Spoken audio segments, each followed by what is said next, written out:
First question today is from Sam Caniglio. Coach, you got the 2-game sweep. How does it feel to get that sweep after a long time away from the diamond? It was great. The guys have worked extremely hard and had a plan, and some of the performances that we saw over the last 2 days don't happen without work on the front end. And so guys had a good plan, they executed it, and then the last couple of days it felt like it was the freest our players have played. They looked a little bit calmer, a little bit more confident, and so that was really nice to see. Next is Kevin Kinder. Steve, did you plan for this to be a big bullpen day today? And in getting some of the freshmen in with their pitch counts, is that as much just getting them used to competition as it is, their arms may not be ready to throw 70 or 80 pitches yet? Yeah, that's exactly right. And same situation as yesterday with Tyler Stretche and Ben Hampton starting the game. Carlson Reed and Tyler Chadwick were both coming off quarantine COVID breaks.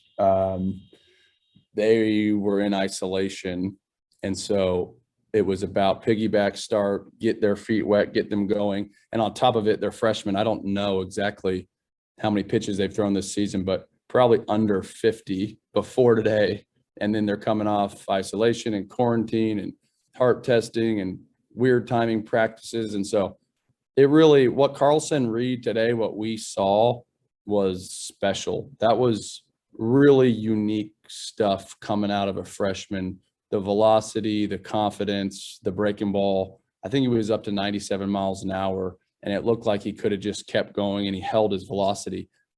I don't know how that's really possible. That guy, on campus in the COVID situations, they move kids to dorms and they can't leave. They're in isolation for 10 days. And I think Carlson Reed was throwing a baseball into a net that we brought him in his dorm room. And so for what he did today and how that all played out and translated is really very special. Okay, next up is Cody Nesper. Hey, Coach, I'm just wondering, how much outfield has Paul played since he's been with West Virginia? Because he looked pretty good today. Yeah, he's incredibly athletic. He's been out there a little bit. He made a huge play at the University of Texas 2 years ago, and there's a video of him crashing into the wall, and he's laying on the ground, and our players send that picture to each other all the time. So it seems like he's been out there a lot because that photo is sent around the team all the time. But he's really athletic. He trains there every day in batting practice because in a batting practice rotation, catchers don't traditionally have anything to do unless they have a secondary position. So we have a little bit of a different situation because Vince Apollotti plays left field. He's a catcher, and Paul McIntosh plays left field. He's a catcher. And then Matt McCormick, who's a catcher, plays third and first base. And so we have really athletic catchers that are able to play multiple positions, and Paul's one of the best at that.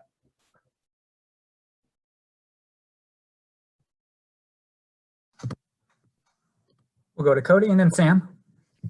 So you talked yesterday about getting some of these older guys back into the lineup, and obviously that helps, in terms of their production. But is there a benefit just them being in there and sort of leading by example? Just having good at bats and showing the younger guys what to do. Absolutely, it's just confidence. It's an aura in the dugout. It's confidence on defense. It's an expectation to win. It's an expectation that we're more talented than the opposing team. Those guys bring all that. They've been in the fire. They've played conference games. They've been in regionals. They've seen big moments. And so midweek games early in the season should be calm, should be under control because there's a lot more intensity coming down the line. And so having that veteran presence in there really matters, and it will always matter in sport. And our guys, it really changed our team the last couple of days. Go ahead, Sam.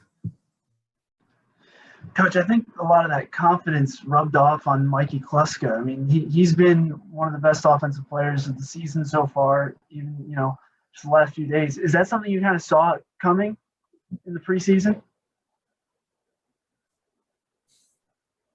Mikey does some things that are unusual for a freshman, and it really starts with how he trains. He's got an unbelievable plan and confidence and maturity. So being a young guy, when you have success, a lot of times you think that success comes easily. And so you quit working the same way. Sometimes you have no idea what it takes in order to be successful at this level. How could you necessarily? He came in with certain habits and skills and just continues to get better every day. Today, we take ground balls before the game with the infielders. Coach Ginther runs that. And all of us were just saying, Mikey just keeps getting better at short. It's not only offensively, he's getting better at shortstop. He's getting better jumps at first base. He stole a base today, and he's not really a base stealer. He's having great at bats. It's really veteran-like stuff that we're watching. And so didn't know that, could never expect that out of a freshman, because there's just too many variables, too many unknowns until you get to competition. But it appears that he gets better in competition, likes competition, wants the moment. And that's the one thing in recruiting that almost impossible to know, really hard to know and to find out is, does the guy want the ball in the big moment? Does he want the at-bat in the big moment? And it appears that Mikey really does. Okay, Cody, go ahead. Going back to Carlson real quick, you mentioned his fastball. I'm just wondering, what are his other pitches? He throws a slider and a changeup, and Coach Garcia and Coach Ginther, I think in the last couple days before Coach Mazey had left temporarily, I think gave Carlson a slider. I was not involved with the pitching staff very much, but I think when I recruited him, he had an overhand, a breaking ball, and today he was throwing 87-mile-an-hour sliders that looked like they were unhittable. So Coach Ginther and Coach Garcia are working with the pitching staff right now, but it looked fastball, slider, changeup.